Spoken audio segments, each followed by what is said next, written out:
ஜெய் வராகி, ஜெய் ஜெய் வராகி. அறிவோம் ஆன்மீகம் யூடியூப் சேனலுக்கு அனைவரையும் வரவேற்கிறேன். இன்றைக்கி நாம் பார்க்க போகிற விஷயம் ரொம்ப ஒரு முக்கியமான ஒரு விஷயத்தை உங்களுக்கு சொல்லிக் கொடுக்க போகிறேன். அது என்னன்னு கேட்டிங்கன்னா, வராகி அம்மனுக்கு பஞ்சமி தோறும் தேங்காய் விளக்கு போடுறதை பற்றி இவங்க எல்லாருக்கும் தெரியும். அது எப்படி போடணும், எப்படி போட்டால் நமக்கு பலன் கிடைக்கும் அப்படிங்கிறத நாம் இப்போ பார்க்க போகிறோம். சாதாரணமாக நம்ம தேங்காய் விளக்கு போடுறதுங்கிறது வேறு, தந்திர பிரகாரம் தேங்காய் விளக்கு எப்படி போடுறதுன்னு நான் உங்களுக்கு சொல்லித்தரேன். ஏன்னா கேரள தந்திரம்ங்கிறது எந்த ஒரு விஷயத்திலுமே, எந்த ஒரு விஷயத்தை எடுத்தாலும் அதில் ஒரு தந்திரமான ஒரு செய்தி இருக்கும். நம்ம நின்னாலும் நடந்தாலும் உட்கார்ந்தாலும் அதுக்கு கூட ஒரு தந்திரம் உண்டு. நாம் செய்கிற செயல்கள் பூஜைகள் எதுவாக இருந்தாலும் அதை நாம் தந்திரத்துடன் செய்யும் பொழுது நமக்கு வேண்டிய பலன் சீக்கிரம் கிடைக்கும். இப்பொழுது பஞ்சமி தோறும் நாம் வராகி அம்மனுக்கு தேங்காய் விளக்கு என்னென்ன விஷயங்களுக்காக போடலாம் அப்படிங்கிறத நம்ம பார்ப்போம்.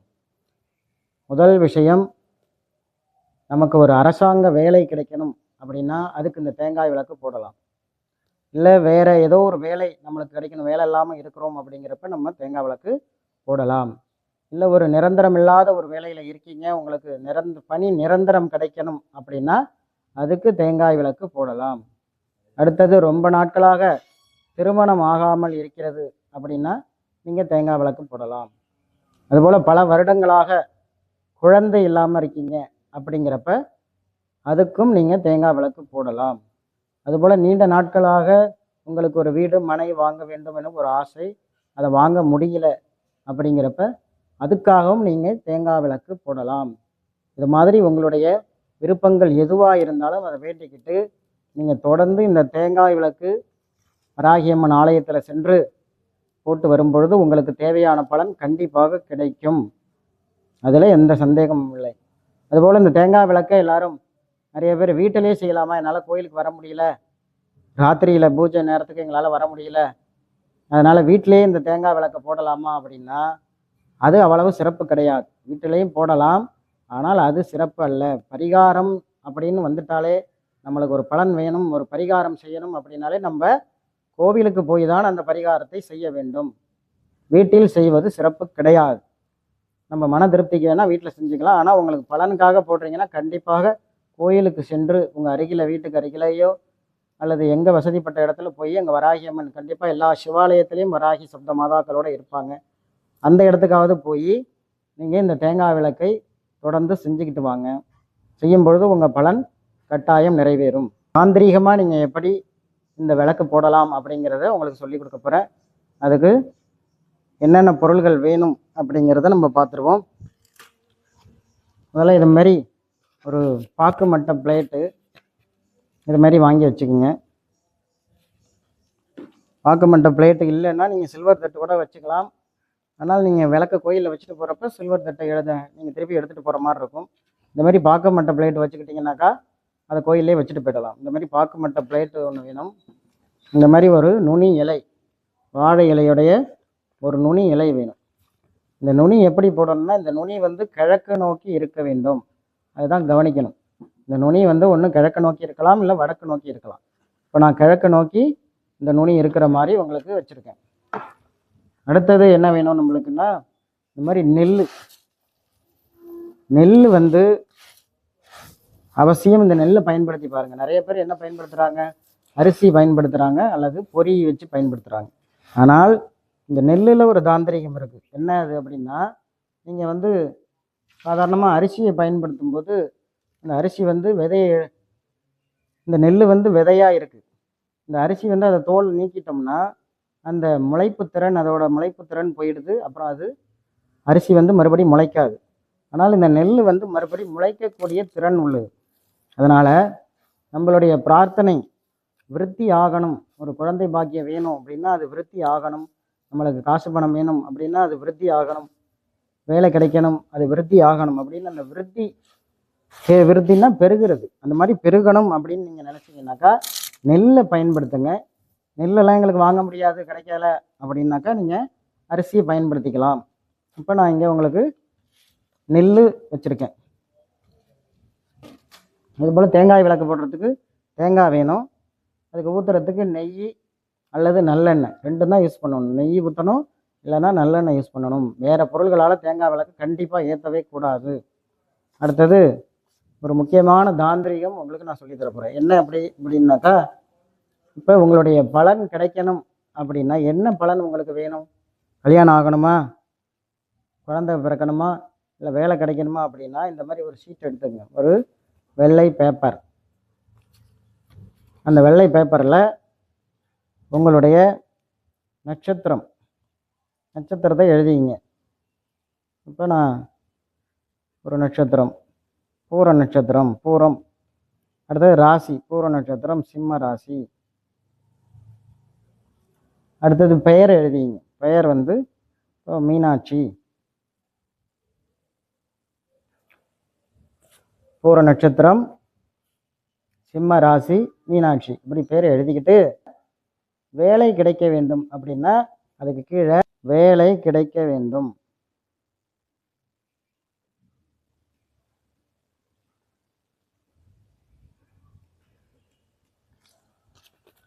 அப்படின்னு எழுதிங்க. அரசாங்க வேலை கிடைக்கணும்னா அரசாங்க வேலை கிடைக்க வேண்டும். அதுக்குள்ள குவாலிஃபிகேஷன்லாம் இருக்கணும். சும்மா நம்ம பற்றிக்கு அரசாங்க வேலை கிடைக்கணும்னு எழுதி வைக்கக்கூடாது. அரசாங்க வேலைக்கு உண்டான தகுதிகள் உங்களுக்கு குவாலிஃபிகேஷன் இருக்குது அப்படின்னா, அரசாங்க வேலைக்கு நீங்கள் அப்ளை பண்ணியிருக்கீங்க அப்படின்னா அரசாங்க வேலை கிடைக்க வேண்டும். அப்படி இல்லைன்னா வேலை கிடைக்க வேண்டும். வீடு வாங்கணும், ஒரு நிலம் வாங்கணும், சொந்த வீடு இல்லை அப்படின்னா சொந்த வீடு வாங்க வேண்டும், சொந்த நிலம் வாங்க வேண்டும். கடன் பிரச்சனை அதிகமாக இருக்குன்னா கடன் பிரச்சனை தீர வேண்டும் அப்படின்னு உங்களுடைய நட்சத்திரம், ராசி, பெயர், உங்களுக்கு வேண்டிய பலன், இதை எழுதிக்கணும். இது பெரிய தந்திரம். இதை யாரும் உங்களுக்கு சொல்லி கொடுத்துருக்க மாட்டாங்க. இது நாங்கள் யூஸ் பண்ணுற ஒரு தந்திரம். இதை உங்களுக்காக சொல்லி கொடுக்குறேன். புரியுதா? உங்களுடைய பலனை கீழே எழுதிங்க. குழந்தை பாக்கியம் வேணும்னா குழந்தை வேண்டும் அப்படின்னு சொல்லிட்டு எழுதி இந்த பேப்பரை இந்த இலைக்கு மேலே வைக்கணும். வச்சுட்டு அது மேலே நீங்கள் இந்த நெல்லை கொட்டணும். அந்த சீட்டு நவுந்து போயிடாமல், அந்த பேப்பர் நவுந்து போயிடாமல் அந்த நெல்லை கொட்டிங்க. கொட்டி பரப்பிக்கிட்டு அடுத்ததாக இந்த தேங்காய் தந்திரம். தேங்காயில் என்ன தந்திரம்? தேங்காய் என்பது ஒரு முக்கியமான ஒரு பொருள். இந்த தேங்காயை வைத்து நம்மளால் பல தோஷங்களை நிவர்த்தி செய்ய முடியும். இந்த தேங்காய் சம்மந்தமாக இன்னொரு நாள் நாங்கள் தனியாக வீடியோ போடுறேன். இப்போ இந்த தேங்காயை என்ன பண்ணணும் அப்படின்னா, நீங்கள் விளக்கு போடுற தேங்காய் இந்த மாதிரி கோணல் இல்லாமல் உருண்டையாக இருக்கிற மாதிரி பார்த்துக்கிட்டு அந்த தேங்காயை ஃபஸ்ட்டு என்ன பண்ணணும் அப்படின்னா, உங்களுடைய தலையை இப்படி 3 சுற்று சுற்றணும். கிளாக் வைஸாக 3 சுற்று, இப்படி ஆன்டி கிளாக் வைஸாக 3 சுற்று சுற்றிட்டு இதை கொஞ்சம் நேரம் உங்கள் உச்சந்தலையில் இப்படி வச்சுக்கோங்க. வச்சுட்டு கண்ணை மூடிக்கிட்டு உங்களுடைய வேண்டுதல் என்னவோ அதை வேண்டிக்கணும். வராகியம்மா, எனக்கு சீக்கிரம் கல்யாணம் ஆகணும், கல்யாணம் ஆகணும். அப்படி இல்லை வேலை கிடைக்கணும் அப்படின்னா எனக்கு சீக்கிரம் வேலை கிடைக்கணும். இல்லை 7.5 சனியின் தொல்லைகள்லாம் நீங்கணும் அப்படின்னா 7.5 சனியின் தொல்லைகள்லாம் நீங்கணும் அப்படின்னு உங்களுடைய பிரார்த்தனை என்னவோ அதை சொல்லணும். ஒரு வேண்டுதல் தான் கண்டிப்பாக வைக்கணும். 7-8 வேண்டுதல் பண்ணிங்கன்னா இந்த தேங்காய் விளக்கு நடக்காது. என்ன பண்ணணும்? ஒரு வேண்டுதல் தான் வேண்டணும். ஒரு தேங்காய் இந்த மாதிரி தலையில் உச்சந்தலையில் வச்சு இதை வேண்டிட்டு நீங்கள் அதை போய் உடைக்கலாம். உடைக்கும்போது கவனமாக 2 பாதியும் சரிசமமாக உடையிற மாதிரி உடைக்கணும். கோணல் மானல் இல்லாமல் கொஞ்சம் மெதுவாக பார்த்து சுற்றி உடைங்க. அதுபோல் இதை வீட்டிலே உடைச்சி கோயிலுக்கு எடுத்துகிட்டு போகக்கூடாது. நிறைய பேர் என்ன பண்ணுறாங்க, வீட்டிலே உடைச்சி கோயிலுக்கு எடுத்துகிட்டு வந்துடுறாங்க. அது மாதிரி பண்ணக்கூடாது. இதை எங்கே போய் உடைக்கணும்னா கோயிலில் போய் தான் உடைக்கணும். இந்த தலையை சுற்றுறது வேணால் வீட்டிலே தலையை சுற்றிக்கலாம். ஆனால் உடைப்பது எங்கே போய் உடைக்கணும்னா கோயிலில் போய் தான் உடைக்க வேண்டும். அப்படி உடைக்கும்போது உங்களுடைய சில தோஷங்கள் அங்கே நிவர்த்தி ஆகும். புரியுதா? அதனால் இதை கோயிலில் போய் அடுத்தது 2 பாதியாக உடைங்க. உடைச்சிட்டு இப்போ நான் இதை ஏற்கனவே உடைச்சி இங்கே வச்சுருக்காங்க. இந்த விளக்கை உங்களுக்கு வீடியோக்காக காட்டுறேன். அந்த உடைச்ச அந்த தேங்காய் முடியை 2 பக்கம் வச்சு அதுக்கு பொட்டு வைக்கணும். பொட்டு 5 பொட்டு வைக்கணும். இவங்க 3 பொட்டு வச்சுருக்காங்க, 3 கூட வச்சுக்கலாம், ஒன்றும் பிரச்சனை இல்லை. 5 பொட்டு வைப்பது சிறப்பானது. பஞ்சமிங்கிறதுனால எல்லாமே 5 எண்ணிக்கையில் வர்றது சிறப்பானது. இப்போ இதில் 5 பொட்டு வச்சுக்கிட்டு நெய் அல்லது நல்லெண்ணெய், இந்த 2 எண்ணெய் தான் ஊற்றணும். வேறு எதுவும் யூஸ் பண்ணக்கூடாது. நெய் கொஞ்சம் விலை அதிகங்கிறதுனால ரொம்ப கஷ்டப்படுறவங்கெல்லாம் எண்ணெய் ஊற்றிக்கிங்க. ஆனால் நெய் ஊற்றுறது சீக்கிரம் பலன் கொடுக்கும். நெய் வசதி இல்லைங்கிறவங்க நல்லெண்ணெய் ஊற்றிக்கிங்க. அடுத்ததாக திரி போடணும். அதுலேயும் ஒரு தந்திரம் இருக்குது. என்ன தந்திரம்? அப்போ எல்லாமே தந்திரமாக சொல்லிக்கிட்டு இருக்கோம். ஒவ்வொன்றுமே ஒரு ஒரு தந்திரம்.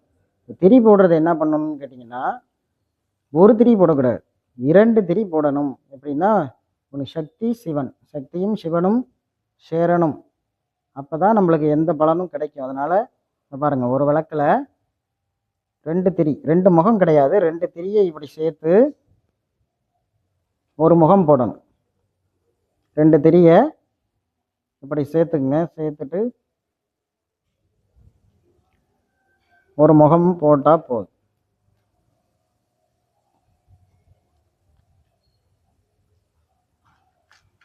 போட்டுட்டு அது எரியறதுக்கு கற்பூரம் வச்சுப்போம்.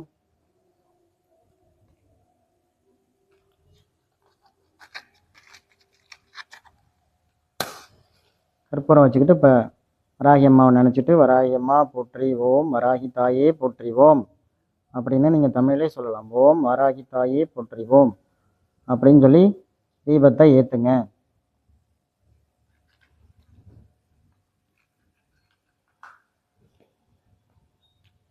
இப்போ இதை விளக்க ஏற்றியாச்சு. இதை நான் எதுக்காக இந்த தட்டெலாம் வைக்க சொன்னேன் அப்படின்னாக்கா, பல கோயில்களில் என்ன பண்ணுறாங்க, கோயில் வளாகத்தில் ஏதோ ஒரு இடத்துல இந்த இலையை விரித்து போட்டு விளக்கை ஏற்றிட்டு வந்துடுறீங்க. அதேமாரி வந்தீங்கன்னா உங்களுக்கு சீக்கிரம் பலன் கிடைக்காது. நான் சொல்கிற மாதிரி இது தந்திரம், இது எல்லாமே தந்திரம். அதனால் நல்லா ஞாபகம் வச்சுங்க. இந்தமாரி விளக்கை ஏற்றிட்டு நீங்கள் இந்த தீபத்தை எடுத்து இப்படி கையில் எடுத்துக்கலாம். தட்டுங்கிறதுனால நீங்கள் கையில் எடுத்துக்கலாம். எடுத்து அந்த கோயிலில் இருக்கிற வராகி அம்மாவுக்கு அப்படியே காட்டுங்க. சாமி கிட்ட விட மாட்டாங்க அப்படின்னா தூரமாக நின்று அந்த விளக்கை அப்படியே காட்டுங்க. அந்த தீபத்தை அம்மாவுக்கு முன்னாடி காட்டுங்க. தூரத்துலேருந்தே காட்டலாம். அம்மாவை பார்த்து, அம்மா உனக்காக தீபம் ஏற்றிருக்கேன், என் வேண்டுதலை ஏற்றுக்கோ அப்படின்னு சொல்லிட்டு இப்படி காட்டுங்க. காட்டிட்டு முடிந்தால் அந்த கோயிலை சுற்றி வாங்க. இந்த கையில் இந்த தட்டை எடுத்துக்கிட்டே ஒரு முறை நீங்கள் சுற்றி வரலாம். சுற்றி வந்து மறுபடியும் அம்மாட்ட அந்த தீபத்தை காட்டிட்டு ஒரு இடத்துல போய் உட்காந்துங்க. இந்த விளக்கை வச்சுக்கிட்டு ஒரு இடத்துல உட்காந்துங்க. கோயிலில் ஏதோ ஒரு இடத்துல, எங்கே வேணால் உட்காரலாம். அம்மாவுக்கு நேராக தான் உட்காரணும் அவசியம் இல்லை. கோயிலில் ஏதோ ஒரு இடத்துல போய் உட்காந்துட்டு கொஞ்சம் நேரம் உங்களுடைய பிரார்த்தனை பண்ணுங்கள். அந்த தீபத்தில் அம்மாவை நினச்சி, வராகி அம்மாவை நினச்சி, வராகியுடைய 12 நாமாவளி இருக்குது, அந்த நாமங்களை சொல்லலாம். பஞ்சமி போற்றி ஓம் அப்படின்னு சொல்லி அம்பாளுடைய நாமங்களை சொல்லலாம். இப்படி சொல்லிவிட்டு அம்மாட்ட பிரார்த்தனை பண்ணுங்க. இந்த தட்டில் இப்படி கையை வச்சு உங்கள் கண்ணை மூடி, அம்மா எனக்கு ரொம்ப நாளாக வேலை கிடைக்காம இருக்குது, எனக்கு வேலை கிடைக்கணும். இப்படின்னா அரசாங்க வேலை கிடைக்காம இருக்குது, அரசாங்க வேலை எனக்கு கிடைக்கணும். குழந்தை இல்லாமல் இருக்குது, குழந்தை எனக்கு கிடைக்கணும் அப்படின்னு சொல்லி இந்த நெல்லில் இந்த தட்டில் நீங்கள் 2 கையை வச்சு பிரார்த்தனை செய்யுங்கள். ஒரு 10 நிமிஷமாவது நீங்கள் கண்டிப்பாக பிரார்த்தனை செய்ய வேண்டும். செஞ்சுட்டு அப்புறம் அந்த தீபத்தை கும்பிட்டுட்டு இந்த விளக்கை எடுத்துகிட்டு போய் கோயிலில் அதுக்குன்னு விளக்கு வைக்கிறதுக்குன்னு ஒரு இடம் ஒதுக்கியிருப்பாங்க. அந்த இடத்துல போய் நீங்கள் அப்படியே வச்சிடலாம். இப்போ இது பார்க்க மாட்ட பிளேட்டுன்னு நீங்கள் அப்படியே வச்சுட்டு போயிடலாம். சில்வர் தட்டு இல்லை பித்தளை தட்டு வச்சுருந்தீங்கன்னா இந்த இலையை மட்டும் தனியாக எடுத்து பிஞ்சிடாமல் தீபத்தை எடுத்து வச்சுட்டு நீங்கள் உங்களுடைய தட்டை எடுத்துக்கொள்ளலாம்.